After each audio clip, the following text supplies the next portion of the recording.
Hi, I'm Kina, and this is my first full-length video that I'm going to be making in a series of videos about complex PTSD and recovery. So this video is going to be about the nervous system.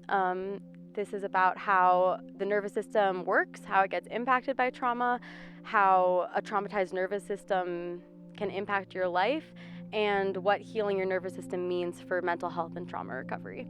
So this is drawing from something called polyvagal theory, which is something I'm going to be talking about a lot because I think it's really important and really amazing insight into how trauma affects us.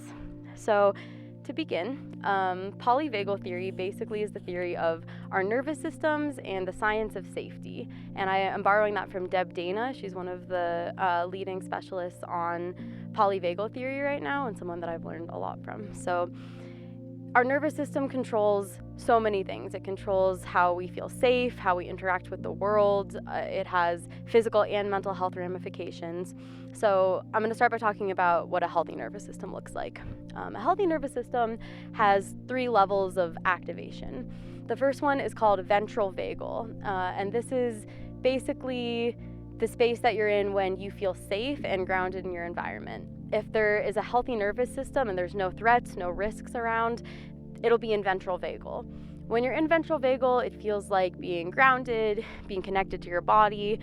When you're in a ventral vagal nervous system state, you can learn new things, your cognitive function is working, you can connect with people and communicate with other people well. Ventral vagal is safety, it's felt physical safety, and it allows us to really take in the world and grow as people. And so with a healthy nervous system, that's where you would be most of the time, unless there was danger that you were reacting to. So the next level of the nervous system is the sympathetic nervous system. And a lot of people have heard of this because this is where you have fight and flight. So when there's danger or risk in the environment, when something happens, the sympathetic nervous system kicks in and you go into fight or flight, and also fawn, which is a different trauma response that I will talk about later. So in this middle zone, you might feel agitated, you might feel, depending on if you're in fight or flight or fawn, what your reactions are. This can feel like being on edge, anxious, very aware of your environment, disconnected from other people, hyper-vigilant. This is known as being hyper-aroused. So when you're in the sympathetic nervous system, you're hyper-aroused. Your senses are heightened. Your nervous system is on high alert to try to assess and manage threats around you. And then the third level is called dorsal vagal. And this is also known as freeze mode. And this is shutdown mode. So it's the opposite of hyperarousal, it's hypoarousal. When you go into dorsal vagal shutdown, it feels like being numb, collapsed, disassociative. You're frozen, you feel frozen. So these are all good, healthy functions, right? We're built with these functions because we need them to survive and to navigate the world. Having fight, flight, freeze, and fawn are tools that our system uses to respond to danger and navigate it. So it's not a bad thing. But let's talk about what happens in complex trauma to the nervous system. The way that a nervous system gets damaged is if over a long period of time, a child stays in fight or flight and they're not able to feel safe and feel relaxed in their body, the nervous system becomes wired into hyperarousal, into those reactions of danger. And what it does is it damages that person's ability to tell the difference between real danger and perceived danger. It basically warps the body's natural ability to send signals about safety. And so I'm going to talk about some of the main ways that a damaged nervous system might show up in your life. So one of the first ways is just chronic anxiety, chronic depression, and chronic mental and physical health problems. So it's exhausting for the body to always be on high alert, to never be able to feel safe or relaxed. It's been linked to a lot of different chronic illnesses and medical problems, but that's not what I'm as familiar with. What I'm more familiar with is the impact on mental health. So a chronically hyper-aroused nervous system can look like anxiety, just constant anxiety, because that's what it feels like to be in a fight or flight state. It's like irritated, or irritable, agitated, on edge. So chronic anxiety could be a sign of a dysregulated nervous system. A hard time navigating emotions, and emotionally regulating is one of the main ways that a nervous system that is damaged shows up. So what that means is you might go really back and forth between highs and lows and have a hard time finding that middle ground, like going back and forth between a hyper aroused state of like really anxious and on edge, and then crashing and shutting down and becoming really like depressed and tired, and going back and forth between those. Another one of the main ways that a damaged nervous system could show up in your life is emotional flashbacks. And that is also one of the main signs of complex trauma. So that's something that I'm going to be talking more about. But an emotional flashback is something that happens when a trigger, either external or internal stimulus, brings you back to a time in your childhood where you felt powerless and helpless, and the body reacts and shuts down in the same way. So whatever that reaction is, if you're someone who tends to like freeze and shut down during conflict, like a fight happens and you just totally shut down, or small triggers of stress will send you into a panic attack, those can be emotional flashbacks. And what's happening in those is that the nervous system is taking in a stimulus, a stress stimulus, and interpreting it as danger because of that inability to properly differentiate between current danger and danger from the past. So a damaged nervous system is something that impacts our cognition, right? You can't think clearly or make rational decisions if you're not in ventral vagal. It affects our ability to form relationships and attachments with other people. You're not able to form the same level of attachment or connection with someone unless you're able to feel safe and at home in your body. It impacts our emotional regulation and our ability to manage triggers. It's a pretty big deal.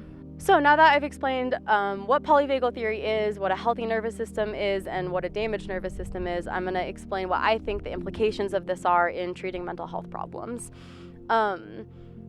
One of the most popular kinds of therapy that I'm totally not knocking because it has its time and place, but one of the most standard kinds of therapy is cognitive behavioral therapy. That's where you're basically focusing on the link between your thoughts and your behaviors and trying to question unbalanced thinking and form healthier thinking patterns. That's great, and that can definitely help people. But one of the issues with that is that when therapy focuses solely on thoughts and behaviors, it leaves out a huge component of what trauma does, which is impact the body and actually damage our nervous system and our somatic responses to things. And so I think using this framework, it can give a lot of insight to mental health professionals about what is motivating certain behaviors that the clients might be struggling with. So I'm going to use a couple examples of drug addiction, substance abuse, and eating disorders. So those are things that I think are are very based on trying to self-soothe the damaged nervous system. So if you have a damaged nervous system and you spend a lot of time in a hyper or hypo-aroused state, that's really uncomfortable, that makes it hard to live, and you've probably found strategies to manage those symptoms and try to even yourself out. Unfortunately, a lot of us were not raised with, a lot of guidance in good, healthy ways to regulate our nervous systems and emotions. A lot of us aren't even aware of kind of what our nervous systems and bodies are doing because there might be like a disconnect there. So a lot of it is subconscious, but in my experience, if you take someone who's, abusing substances, like they're drinking way too much or they're using other drugs in a way that's harming them, and you ask, what are you getting out of this, right? Instead of just focusing on what is this doing to you that's bad, asking, what are you getting out of this?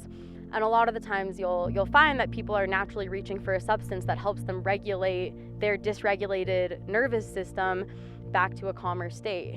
So people who have a lot of anxiety and panic and aren't able to feel safe in their bodies might find that the anesthetic or numbing properties of alcohol or other drugs is the only way that they can suppress that anxiety in their nervous system and feel safe and relaxed.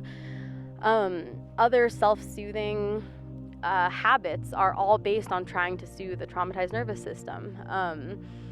This can really be anything, I'm not going to list all the habits because there's a billion of them, but binge eating is a really great example. Like binge eating is a way to manage your nervous system. A lot of people find that like food and eating can be a sensory way of unconsciously trying to connect with your body and like calm your body down. So a lot of eating disorders come from those attempts. I think starting to understand the purpose that our maladaptive behaviors serve from this perspective of polyvagal theory is extremely helpful, because what that does is, first of all, it can hopefully give you some self-compassion for whatever those habits are that you beat yourself up about, understanding that like, oh, subconsciously my body has actually always been trying to survive and to regulate and to find a way to be safe. And maybe there are maladaptive or destructive ways that habits that I've built to calm my nervous system down. But when you recognize, what the purpose of those different mechanisms is, you can understand that they do serve a purpose, and that a lot of the things that we don't understand that we do have this like somatic root. And then once you understand what purpose these different behaviors are serving, it becomes a lot easier to try to meet those needs in healthier ways, right? Like, oh, I'm really using alcohol as a way to suppress my like anxious and hyper aroused nervous system, and now that I know that, I can start trying to find other healthier ways to feel safe and to feel calm and to heal my nervous system. So I think the most important takeaway from all of this is that integrating somatic and physical therapies into cognitive and emotional therapies is really, really important for trauma recovery. A healthy nervous system is what allows you to feel safe and feel connected to people, and that's what gets lost in trauma. Trauma erodes the ability to feel safe in your own body, to feel connected to your own thoughts and emotions, and it erodes the ability to connect meaningfully with other people. And so working on regulating and healing your nervous system is a way of retrieving those kind of lost skills that trauma takes away from us, to attach and to feel safe, which is hugely important for any kind of mental health recovery, and really important for moving away from any bad habits or maladaptive habits that you might have. Okay, I'm going to read this quote by Bessel A. van der Kolk. She is the author of The Body Keeps the Score, Brain, Mind, and Body in the Healing of Trauma, and this is one of my favorite books about this subject. Traumatized people feel chronically unsafe inside their bodies. The past is alive in the form of gnawing interior discomfort. Their bodies are constantly bombarded by visceral warning signs, and in an attempt to control these processes, they often become experts at ignoring their gut feelings and in numbing awareness of what is played out inside. They learn to hide from themselves. This author also has a lot of really amazing work about what it really looks like to heal your body as a part of trauma recovery. And she says that learning how to befriend your body, learn to respond to your body's cues, and feeling safe in your body are the most important parts of recovery for any trauma survivor. So that's something that I focus on a lot. It's a lot of information, and I hope that I've organized it in a way that makes sense. This is my first video, so I'm still super new to trying to create content about this. So if you've watched it, thank you, and I really hope you've enjoyed it. I would be super open to any feedback or questions, and I'm looking forward to making more videos about this.